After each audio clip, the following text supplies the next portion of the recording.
வணக்கம். காக்ரோச் ஜனதா பார்ட்டியுடைய ஒரு மிகப்பெரிய போராட்டம் 6ஆம் தேதி டெல்லியில் தொடங்க போகிறது. சோனம் வாங்சூக், பிரகாஷ் ராஜ் இது போன்ற ஏராளமான தலைவர்கள் அங்க வரப்போவதாகவும் கூறியிருக்கிறார்கள். ஆனால் இன்னொரு பக்கம் நரேந்திர மோடி, அமித்ஷா அவர்களுடைய உறக்கம் கிளைந்து போய்விட்டது. அதற்கான காரணம் ராகுல் காந்தி, அதற்கான காரணம் ஒட்டுமொத்த எதிர்க்கட்சி, அதற்கான காரணம் ஜென் ஜி, அதாவது இந்த நாட்டு இளைஞர்கள். எப்படி அனைத்துமே நான் உங்களுக்கு எடுத்து காட்ட போகிறேன். இந்த நாட்டில் பல்வேறு மினிஸ்ட்ரிகள் இருக்கு. Education ministry, finance ministry, railway ministry, aviation ministry, commerce ministry. ஆனால் இந்த அனைத்து மினிஸ்ட்ரிகளையுமே யார் நடத்தி வருகிறார்கள்? இந்த நாட்டை யார் நடத்தி வருகிறார்கள் நீங்க பார்த்தீர்கள்னா ஹோம் மினிஸ்ட்ரி, அமித்ஷாவின் தலைமை. அதற்கு மேல யார்? பிரைம் மினிஸ்டர்ஸ் ஆஃபீஸ், PMO என்று கூறுவார்கள். இவர்கள் தான் இந்த நாட்டை நடத்தி வருகிறார்கள் என்று கூறினால் நம்புவீர்களா?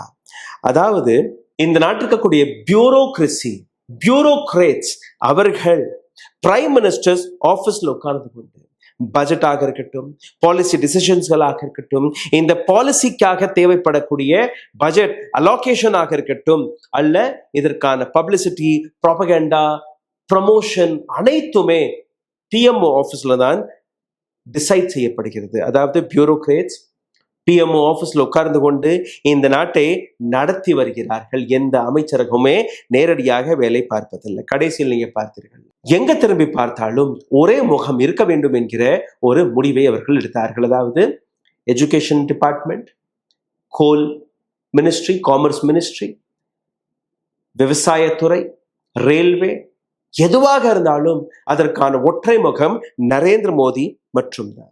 அப்போ இந்த தருணத்தில் எஜுகேஷன் மினிஸ்ட்ரி அங்க நடக்கக்கூடிய விஷயங்கள், அவர்கள் எடுக்கக்கூடிய முடிவு அவர்கள் எடுக்கிறார்களா அல்ல PMO எடுக்கிறாரா என்று நீங்க பார்க்க வேண்டும். எப்படி ரெக்ரூட்மெண்ட் நடக்கிறது, எப்படி CBSE உடைய எக்ஸாமினேஷன் நடக்க வேண்டும், நீட்ல இருக்கக்கூடிய பாலிசிஸ் என்ன, புதிய கல்வி திட்டங்கள் அனைத்தையுமே இந்த நாட்டு எஜுகேஷன் மினிஸ்டர் தர்மேந்திர பிரதான் தான் எடுக்கிறாரா என்று நீங்க கேட்டீர்கள்னா கிடையாது.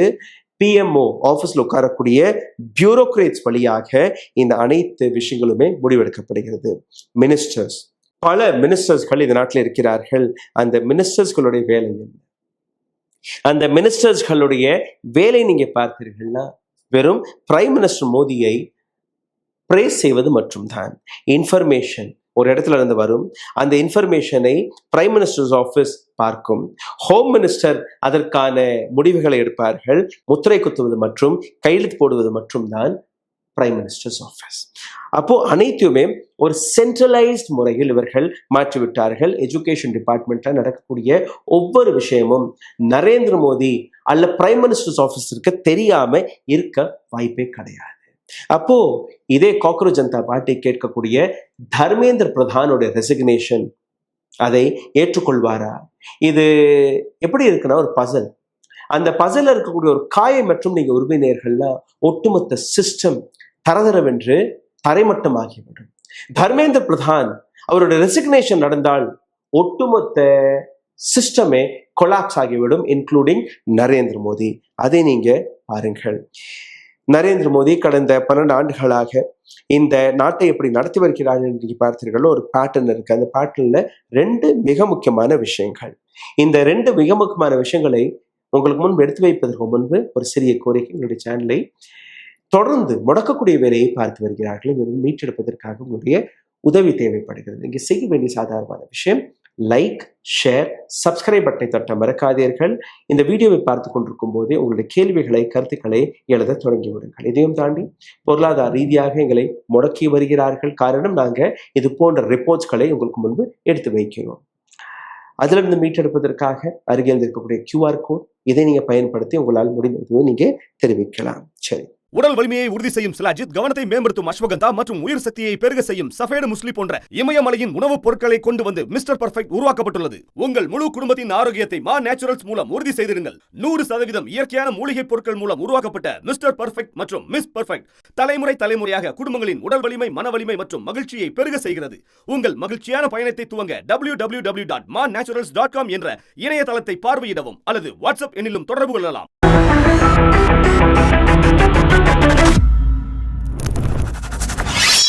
எந்த 2 விஷயங்களை பற்றி நான் பேசினேன்? முதல் விஷயம், ஒவ்வொரு டெசிஷனும் டிஎம்ஓ ஆஃபீஸ்ல தான் எடுக்கப்பட வேண்டும்.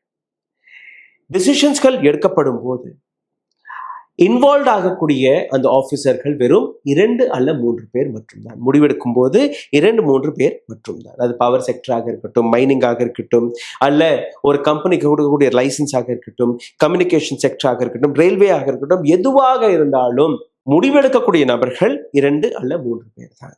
இதே போன்ற டிசிஷன் தான் யார் சிபிஎஸ்இ எக்ஸாமினேஷனை எப்படி நடத்தலாம் என்கிற அந்த முடிவையும் எடுத்திருக்கிறார்கள். அதாவது ஒரு இன்ஃபர்மேஷன் வருகிறது, அந்த இன்ஃபர்மேஷனை ஆஃபீஸர்கள் உருவாக்குகிறார்கள், பிஎம்ஓவில் அந்த இன்ஃபர்மேஷன் போகிறது, பிஎம்ஓவிலிருந்து அதற்கான கையெழுத்து போட்டு சிக்னேச்சர் போட்டு அனுப்புகிறார்கள். பியூரோக்ரேஸ் ஒரு பியூரோக்ரேட்ல இருந்து இன்னொரு பியூரோக்ரேட், ஒரு பியூரோக்ரஸில இருந்து இன்னொரு பியூரோக்ரஸி, ஒரு டேபிள் இருந்து இன்னொரு டேபிளுக்கு இந்த ஃபைல் மாறி ஹோம் மினிஸ்டர் வழியாக, பிரைம் மினிஸ்டர்ஸ் வழியாக இந்த நாட்டில் வரக்கூடிய ஒவ்வொரு பாலிசியும் அங்கிருந்தான் வருகிறது. அப்போ எந்த அமைச்சர் மீதும் நாம் எந்த விதமான அலிகேஷன் எடுத்து வைத்தாலும் இந்த சிஸ்டம் இப்படித்தான் வேலை பார்க்கும். உதாரணத்துக்கு நீங்க பார்த்தீர்கள்னா எஜுகேஷன் டிபார்ட்மெண்ட்டோடைய இந்த வெப்சைட்டை பாருங்கள், இல்லை பாலிசி அட்வர்டைஸ்மெண்ட்களை பாருங்கள். தர்மேந்திர பிரதானுடைய முகம் கிடையாது, இந்த ஒவ்வொரு இடத்திலும் நரேந்திர மோடியின் முகம் மட்டும்தான். ரயில்வே டிபார்ட்மெண்ட் எடுத்துக்கொள்ளுங்கள், அங்கேயும் நரேந்திர மோடி தான். பெட்ரோலியம் மினிஸ்ட்ரி பாருங்கள், நரேந்திர மோடி தான். ஃபைனான்ஸ் டிபார்ட்மெண்ட்டை பாருங்கள், நரேந்திர மோடி தான். காமர்ஸ் மினிஸ்ட்ரி பாருங்கள், நரேந்திர மோடி தான். டெக்ஸ்டைல் மினிஸ்ட்ரி பாருங்கள், நரேந்திர மோடி தான். வேளாண் துறை அதை பாருங்கள், நரேந்திர மோடி. அப்போ நரேந்திர மோடியை மட்டுமே மையப்படுத்தி இந்த அரசாங்கம் இயங்கிக் கொண்டிருக்கிறதை நீங்க பார்க்க முடியும். இந்த இடத்துல நீங்க பார்த்தீர்கள்னா ஒவ்வொரு மினிஸ்டரும் நரேந்திர மோடியுடைய மகிமை மற்றும் பாடுகிறார்களுடைய அதை தாண்டி எதுவுமே கிடையாது. இந்த இடத்தில் தான் ராகுல் காந்தியுடைய என்ட்ரி வருகிறது. ராகுல் காந்திக்கு மிக தெளிவாக இந்த விஷயம் புரிந்துவிட்டது. இந்த நாட்டை நடத்துவது 2 டிபார்ட்மெண்ட் தான். ஒன்று ஹோம் மினிஸ்டர், அதற்கு மேல இருக்கக்கூடிய பிரைம் மினிஸ்டர். இந்த 2 நபர்கள், இவர்களை தாண்டி இந்த நாட்டில் எந்த பாலிசியும் வருவதல்ல, எந்த டிசிஷனும் எடுக்கப்படுவதல்ல. எஜுகேஷன் மினிஸ்டர் எடுத்த டிசிஷன், அந்த டிசிஷனில் சிக்கிவிட்டார்கள் என்று தெரிந்த உடனேயே சிபிஎஸ்இ சேர்மனை, செக்ரட்டரியை, அவர்களை நீக்கக்கூடிய வேலையை பார்த்திருக்கிறார்கள். ஆனால் எஜுகேஷன் மினிஸ்டரை நீக்காததற்கான காரணம் ஏன்னா, இவரை நீக்கிவிட்டாலே போதும் ஒட்டுமொத்த சிஸ்டமே கொலாப்ஸ் ஆகிவிடும். அடுத்தடுத்து எந்தெந்த அமைச்சர் மீது இவர்கள் கேள்விகளை எழுக்க போவார்கள். அப்படி கேள்விகளை எழுப்பும் போது, இது போன்ற போராட்டங்கள் நடக்கும் போது எப்படி அடுத்தடுத்த அமைச்சர்கள் மீதும் இந்த சிஸ்டம் கொலாப்ஸ் ஆகும் என்று அதை அவர்கள் புரிந்து கொண்டார்கள். காரணம் என்ன? அரசாங்கத்துடைய இந்த சிஸ்டம் என்ன? டெக்னாலஜியை பயன்படுத்திக் கொள்ளுங்கள், ஆட்கள் வேண்டாம், முடிவெடுப்பதற்கு ஆட்கள் வேண்டாம், குறைந்த நபர்களே இன்வால்வ் ஆனால் போதும். யாருக்கு லைசன்ஸ் கொடுக்கணும், எப்படி கொடுக்கணும், அதை நீங்க பார்க்க வேண்டும். ப்ராஃபிட் ஷேரிங் மட்டும் தான் இந்த நாட்டு அரசாங்கம் பார்க்கிறது.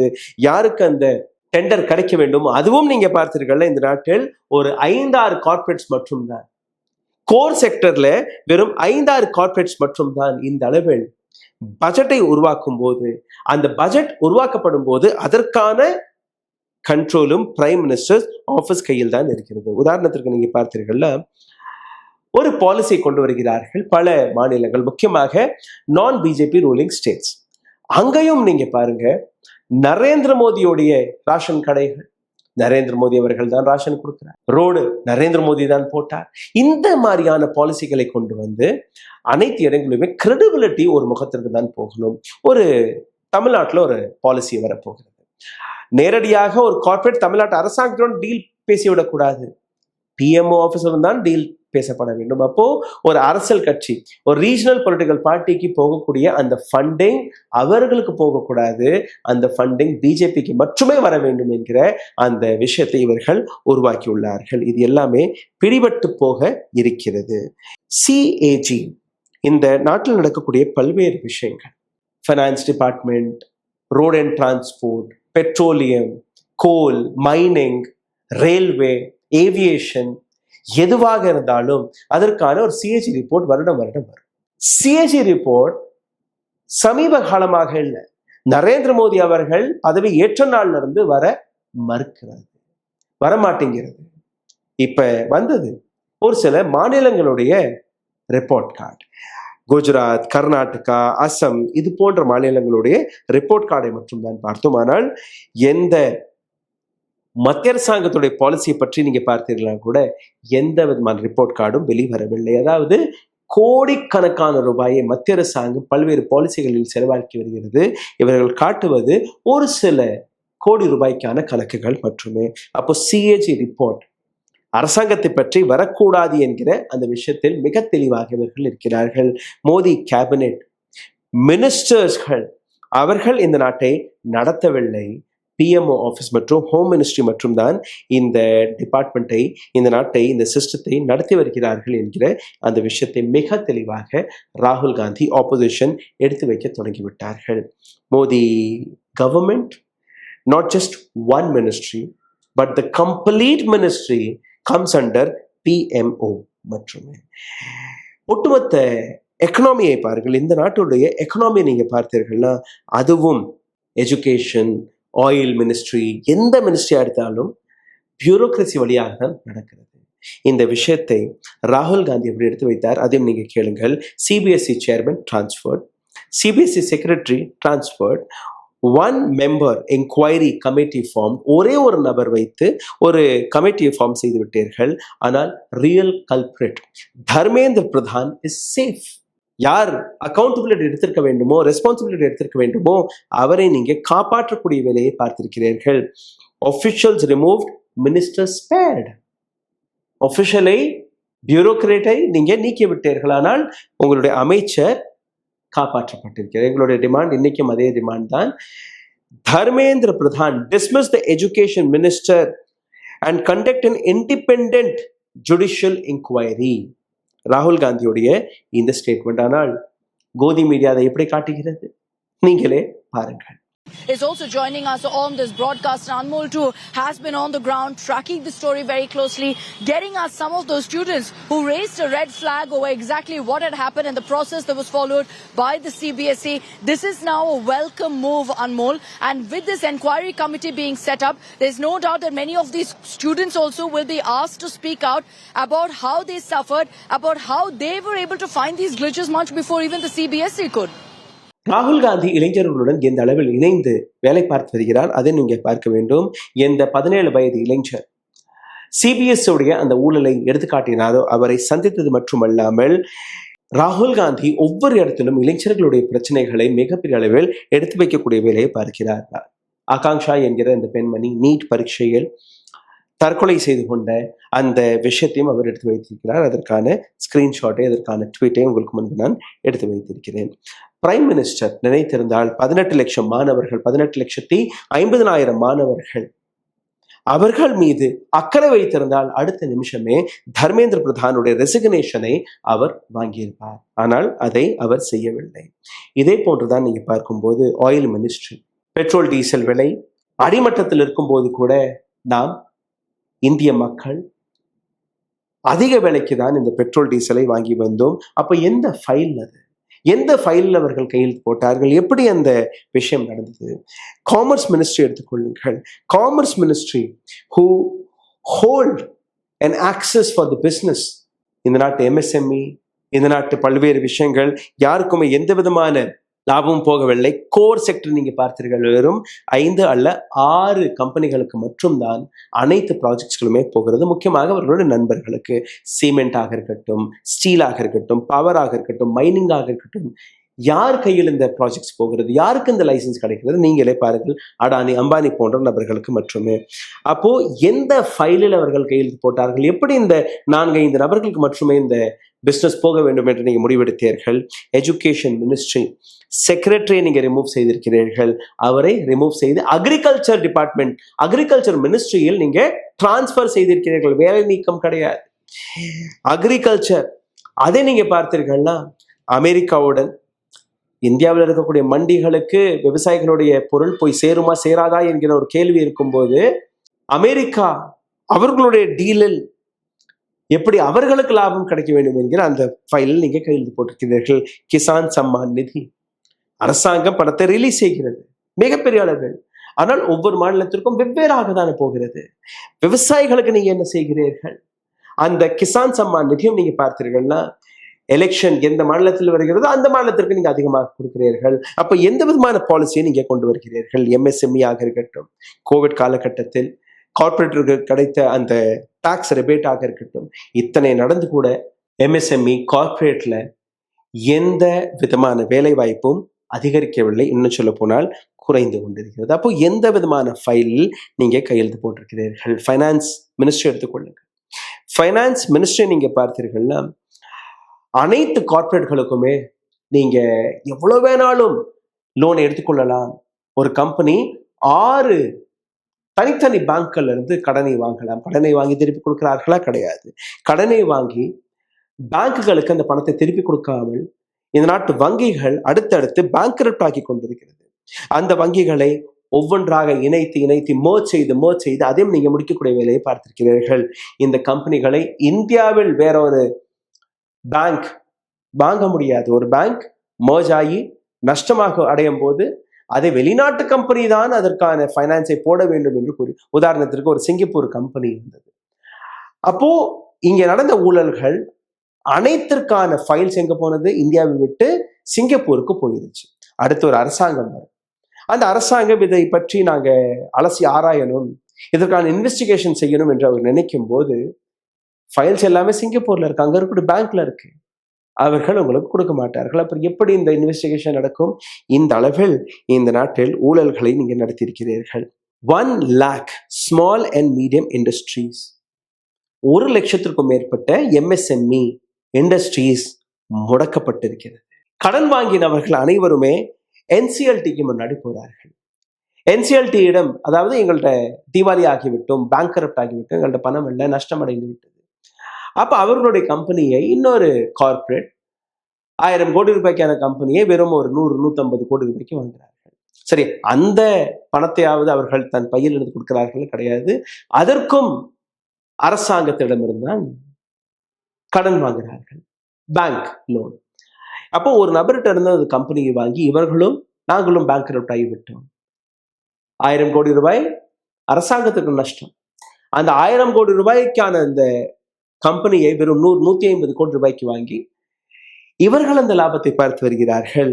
இந்த அளவில் இந்த நாட்டு வங்கிகள் இயங்கிக் கொண்டிருக்கிறது. Meaning the loan was taken from the bank, company was sunk, the company sunk, someone else bought it, he too took a loan from the bank. How it is possible? ஒரு கம்பெனி கிட்ட இருந்து எப்படி நீங்க பணத்தை வசூலிக்காமல் இருக்கிறீர்கள்? அதாவது finance department, commerce department, அனைத்துமே, education department, railways, எதுவாக இருந்தாலும் அது பிஎம்ஓ அண்ட் ஹோம் மினிஸ்ட்ரி கையில் தான் இருக்கிறது. அதாவது தர்மேந்திர பிரதானை மற்றும் நீங்க நீக்கி விட்டீர்கள்னா அடுத்தது யாரு? ரயில்வே மினிஸ்டர் யாரு? இதே தர்மேந்திர பிரதான் பெட்ரோலியம் மினிஸ்ட்ரி ஆக இருக்கும் போது அங்க நடந்த ஊழலை பற்றி எல்லாத்தையுமே இனி மக்கள் கிளற தொடங்குவார்கள். காரணம், எந்த ஜென்சியை பற்றி ராகுல் காந்தி அல்ல ஆப்போசிஷன் எடுத்து வைத்தார்கள், அது ஓபிசியாக இருக்கட்டும், ஸ்கெட்யூல் காஸ்டாக இருக்கட்டும், ஸ்கெட்யூல் ட்ரைபாக இருக்கட்டும், மைனாரிட்டியோடைய எக்கனாமிக்கலி பேக்ரவுண்ட் பீப்புள் ஆக இருக்கட்டும், இது போன்ற நபர்கள் அனைத்தையும் எடுத்து வைத்தால் கூட யாருமே ஒன்று கூட முடியவில்லை. ஆனால் முதல் முறையாக ஜென்சி ஒன்று கூடுவதற்கு பின்னாடி இருக்கக்கூடிய இன்னொரு ஆங்கிலும் நீங்க பாருங்கள். ராகுல் காந்தி கடந்த 6-8 மாதங்களாக ஒரு விஷயத்தை மிக கவனமாக எடுத்து வைத்தார். அதாவது ஜென்சியை ஒன்று திரட்ட வேண்டும் என்று. இதில் இளைஞர்கள், ஒரு சில நபர்கள் படிக்கக்கூடிய மாணவர்களாக இருப்பார்கள், லேபர் வேலை பார்க்கக்கூடிய மாணவர்களாக இருப்பார்கள், அன்ஆர்கனைஸ் செக்டரில் வேலை பார்க்கக்கூடிய மாணவர்களாக இருப்பார்கள். அவர்களிடம் இந்த கேள்விகள் கேட்கப்பட்டது. உங்களுடைய எதிர்காலத்தை நீங்க எப்படி பார்ப்பீர்கள்? உங்களுடைய பரீட்சைகளில் நடக்கக்கூடிய தில்லுமுள்ளுக்களை நீங்க எப்படி பார்க்கிறீர்கள்? அதாவது ஜென்சிக்கு ஒரு விஷயம் புரிந்துவிட்டது, இந்த சிஸ்டத்தின் மீது எங்களுக்கு நம்பிக்கை கிடையாது, எங்களுடைய எதிர்காலத்திற்காக நாங்கள் தான் கேள்வி கேட்க வேண்டும். இந்த கேள்வி வந்த உடனேயே காக்ரோச் ஜனதா பார்ட்டி போன்ற இந்த மூவ்மெண்ட்ஸ்கள் வந்த உடனேயே ஒட்டுமொத்த ஆப்போசிஷன் அவர்களுக்கு பின்னாடி போய் நிற்கிறது. நான் தொடக்கத்திலே கூறியபடி 6ஆம் தேதி என்ன நடக்கப் போகிறது என்று நீங்க பார்ப்பதை விட எப்படி இந்த நாட்டு சிஸ்டம் கொலாப்ஸ் ஆகிவிட்டது என்பதை நீங்க புரிந்து கொள்ள வேண்டும். இந்த இடத்தில் தான் நரேந்திர மோடி நடுநடுங்கி போயிருக்கிறார். காரணம், அவர்கள் அடுத்த போர்ட் துறைமுகத்தை யாருக்கு கொடுக்கலாம்? கிங் ஆஃப் போர்ட்ஸ் அடானிக்கு கொடுக்கலாம். மைனிங் யாருக்கு கொடுக்கலாம்? அடானிக்கு கொடுக்கலாம். பவர் ப்ராஜெக்ட் யாருக்கு கொடுக்கலாம்? அடானிக்கு கொடுக்கலாம், அல்ல அம்பானிக்கு கொடுக்கலாம். கம்யூனிகேஷன் யாருக்கு கொடுக்கலாம்? அம்பானிக்கு கொடுத்து விடுங்கள். இந்த அளவில் இந்த நாட்டுடைய வளங்களை அளித்திருக்கிறார்கள். உதாரணத்திற்கு சீஃப் ஜஸ்டிஸ் ஆஃப் இந்தியா அவரே தானே ராஜஸ்தான்ல, இங்க அந்தமான் நிக்கோபார் ஐலண்ட்ல 160 கிலோமீட்டர் அடானி கையில் அந்த விஷயங்கள் போய்விட்டது. பல கோடி ரூபாய்க்கான மரங்களை வெட்டப் போகிறார்கள். அங்க டெவலப்மெண்ட் என்கிற பெயர் மக்களுடைய இடத்தை, மக்களுடைய வரிப்பணத்தை, மக்களுடைய சொத்துக்களை சுரண்டக்கூடிய வேலையவர்கள் பார்த்து வருகிறார். அதனால்தான் இந்த மூவ்மெண்ட், காக்ரோச் ஜனதா பார்ட்டியோட மூவ்மெண்ட், யூபிஎஸ்சி, யூஜிசி அல்ல ஸ்டேட் சர்வீஸ் கமிஷன், இது போன்ற அமைப்புகள், அரசாங்கத்துடைய அமைப்புகள் தானே அங்கே போய் கேள்வி கேளுங்கள். இதை தொடர்ந்துதான் திக் விஜய் சிங் பார்லிமெண்டரி கமிட்டியுடைய சேர்மன் சார்த்தக் அந்த 17 வயது மாணவரை பார்லிமெண்டில் அமைத்து அங்கிருந்து சிபிஎஸ்இ அங்க நடக்கக்கூடிய தில்லுமுள்ளுக்களை நீங்க வெளிக்காட்ட வேண்டும் என்று அவரை அழைத்ததை கூற சொன்னார்.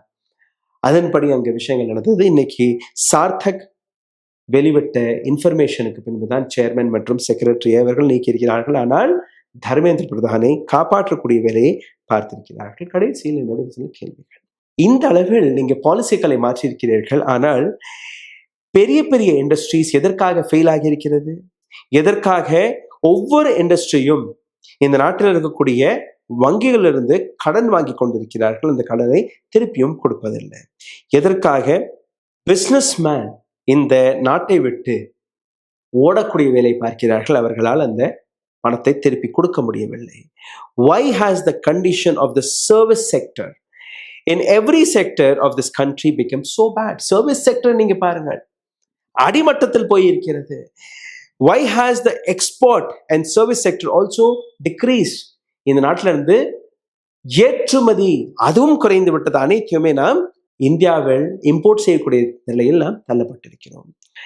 10 ஜன்பத்ல தான் ராகுல் காந்தி, அங்கிருந்து ராகுல் காந்தி எடுத்து வைக்கக்கூடிய ஒவ்வொரு விஷயத்தையும் இந்த நாடு அரசாங்கம் உன்னித்து பார்த்து கொண்டிருக்கிறது.